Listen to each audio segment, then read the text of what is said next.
मैं Vinod Kumar Singh, TS college Hisua, Nawada Magadh विश्वविद्यालय बिहार की ओर से आज इस दौर में जबकि कोरोना वायरस अपने चरम सीमा पर पुनः दस्तक दे रखा है, पूरे भारत में एक इस तरह का माहौल बन गया जहां से पुनः ऑनलाइन क्लासेस जारी हुई है। आप जानते हैं कि इस विकल्प के अतिरिक्त दूसरा कोई विकल्प फ़िलहाल नहीं है विद्यार्थियों के लिए। हम लोगों की परेशानी ये होती है कि 11वीं 12वीं और बीए यानी कि पूरे फर्स्ट सेकंड थर्ड ईयर तक जो पढ़ाने की स्थिति है उसमें यही है कि कुछ ऐसा किया जाए जिसमें कि पांचों क्लासेस को कुछ न कुछ बेनिफिट हो, कुछ लाभ मिले।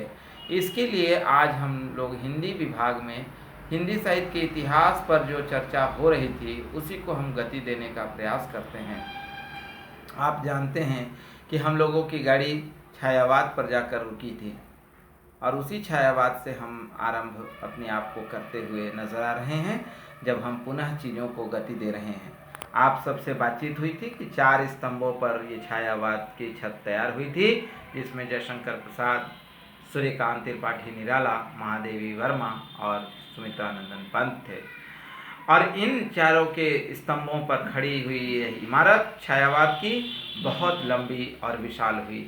साहित्य को इतना पुरजोर मदद किया जिसने आज भी उस साहित्य को अपनी ओर से मजबूती प्रदान की हुई है। मैं केवल इतना कहना चाहता हूँ कि इसी छायावाद पर केवल एक स्थिति ऐसी है जिस प्रवृत्ति पे हम बातचीत करेंगे कि प्रकृति का इसमें बहुत अनमोल रोल है। आप जानते हैं कि यह रोमांटिसिज्म है। कहा जाता है कि वर्ड्सवर्थ के अनुसार हमें गांव की ओर की कविता होनी चाहिए, ज़मीन से जुड़ी हुई कविता होनी चाहिए, भाषा सरल होनी चाहिए। और इन्हीं बातों को आप देखेंगे कि कई पाश्चात्य के कवियों ने, पाश्चात्य के आलोचकों ने स्थान दिया। अब जब छायावाद यहाँ भारत में आता है तो इसी पर आधारित चीज़ें चलती हैं और प्रकृति का बहुत मनोरम दृश्य प्रस्तुत किया जाता है। आप जानते हैं कि प्रसाद बनारस के, सूर्यकांत त्रिपाठी निराला उन्नाव के, महादेवी वर्मा इलाहाबाद के उस प्रांत के, और चौथे नंबर सुमित्रानंदन पंत जो कि आज के उत्तराखंड के निवासी थे। इन सब में प्रकृति कूट कूट कर भरी हुई थी।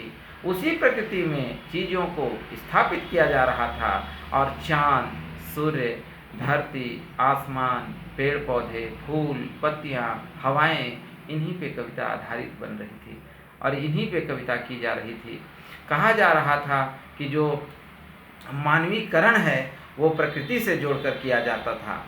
मानवीकरण में प्रकृति अनमोल दृश्य प्रस्तुत कर रही थी। एक स्त्री का वर्णन केवल स्त्री का नहीं बल्कि वो सूर्य की सुबह सुबह की वो लालिमा बिखेरती हुई महिला की दृश्य प्रस्तुत की जा रही थी। छायावाद का यह अनमोल दृश्य आप सब तक पहुंचाया जाएगा धीरे धीरे। आज के लिए हम कोशिश करते हैं कि इस प्रकृति के चित्रण पर हम बातचीत जब कर रहे हैं तो यह कह सकते हैं कि प्रकृति छायावाद के कविताओं में ही नहीं बल्कि उस वातावरण में, उस फिजाओं में बिल्कुल छाई हुई है। और उसी प्रकृति ने छायावाद को इतना प्रबल कर दिया कि आज भी छायावाद उस प्रकृति के लिए जाना जाता है।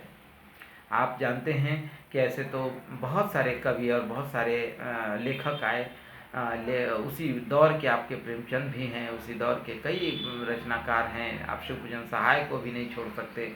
सब में एक मिट्टी है, एक प्रकृति है, लेकिन छायावाद की मिट्टी पर बातचीत जब होगी तो कल भी हम इसको आगे बढ़ाएंगे कि कैसे प्रकृति ने अपना दृश्य प्रस्तुत किया है। इस पर कल बातचीत होगी। आज हम इतना ही कहेंगे कि इस कोरोना वायरस के समय में, जबकि बहुत ही खराब समय कह सकते हैं, एक काला दिवस तो नहीं कहेंगे लेकिन ब्लैक टाइम कह सकते हैं, जिसने पूरे भारत को ही नहीं बल्कि विश्व को अपने गिरफ्त में ले लिया है। और इसमें बच कर रहना, सोशल डिस्टेंसिंग अर्थात सामाजिक दूरी बनाए रखना है, मास्क का प्रयोग करना है, सैनिटाइज का भी प्रयोग, लेकिन थोड़ा सावधानी, बच्चों को ज़्यादा यूज ना कराएं। दूसरी बात कि उसका यूज करने के बाद आप थोड़ा सतर्क रहें, खाना वाना जब भी खाएं तो साबुन से हाथ धोएं।